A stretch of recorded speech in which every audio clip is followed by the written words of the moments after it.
The state wants Virginia Beach Psychiatric Center to make changes after a patient escaped over the summer. That patient, we were told, had a previous run-in with police, but the center maintains that its employees did nothing wrong. Stephen Graves has been following this developing story, joins us now in the studio with more.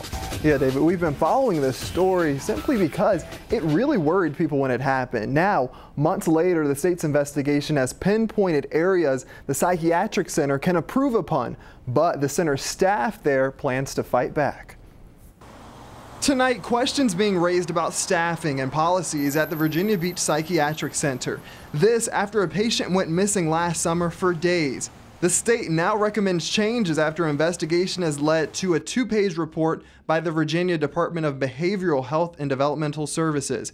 It details that day, July 4th, we now know the patient, who was detained under a temporary detention order, left a fenced-in courtyard while eating lunch. Paperwork shows he had outdoor privileges but escaped while 7 patients were all being supervised by 1 staff member. For some schizoaffective disorder, use extreme caution, minimum of 2 officers to handle the individual. The incident put neighbors on edge. Oh, I see something going wrong here. No excuse. It took 3 days for police to locate the man at his brother's house.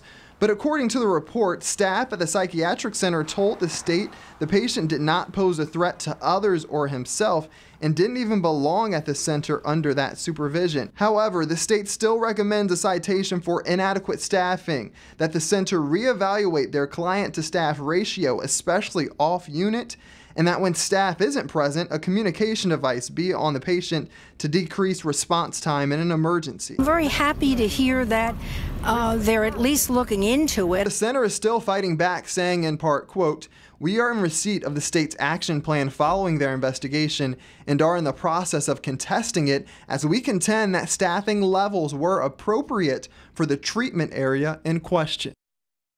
And it's important to reiterate that these recommendations aren't final and no citations have officially been issued. The Psychiatric Center has until tomorrow to file that appeal. We'll, of course, keep you updated. Stephen Graves, 13 News Now.